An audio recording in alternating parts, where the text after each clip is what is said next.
Yadda hukumar jin daɗin alhazai ta jihar Katsina ke ta ƙoƙarin ganin shirye-shiryen zuwa Arfa don gudanar da sabke wannan farali, haka tun a can gida hukumar ta fara bayar da misalin kula da maniyyatan don ganin an kwaso su a cikin nasara.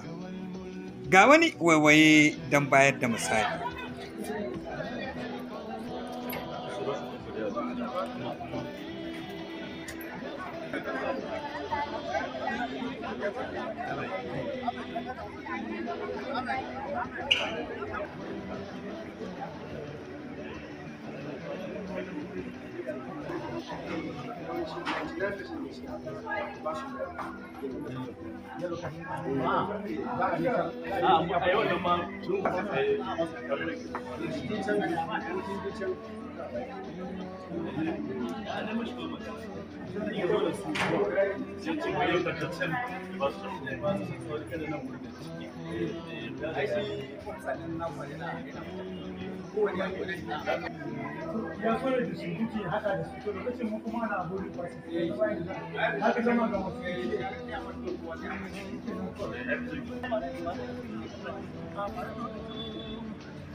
Dala na so in ji sunanki?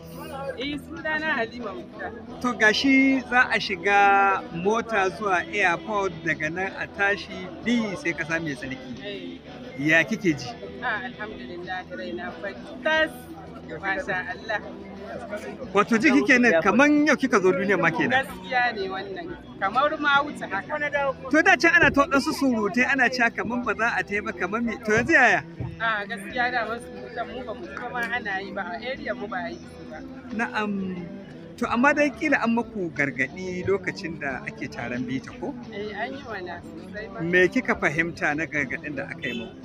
To gaskiya alhamdulillah gargadin ya yi amfani.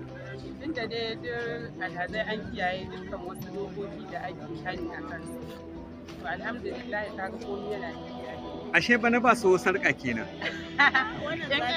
Al'amari yadda ya canza ai haka za a yi amfani da shi. To Allah ya taimaka. Dattijo na so in ji sunanka. Malam Gali Ali. To daga ina ka hito? Masha Allah, yanzu gashi an fara hawa mataki na farko wato na haya abin hawa, ma'ana za a ɗauke ku da mota nan zuwa airport. Ya kake ji?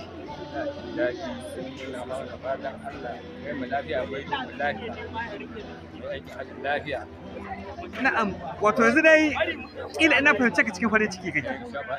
Cikin farin ciki mutuƙa. To an maku taron bita, me ka fahimta? Duk abin na sha'anin addini an mana bita mun rike bakin gwargwado. Ka san wani lokaci ana yi muku gargaɗi kan magana canjin kuɗi. Za ka kau kiyaye? Insha Allah muna kiyaye wasu mana wannan gargaɗin kuma zan ƙara faskar da mu in Allah da sai dai kuma wani kuskure. Kila na san tun da wuri za a fara yi muku gida tsaraba ko sai an gama aiki. Sai an gama ibada da sauran guzuri sai a yi. Kenan ba da wuri za a fara kashe kuɗin ba. Allah ne.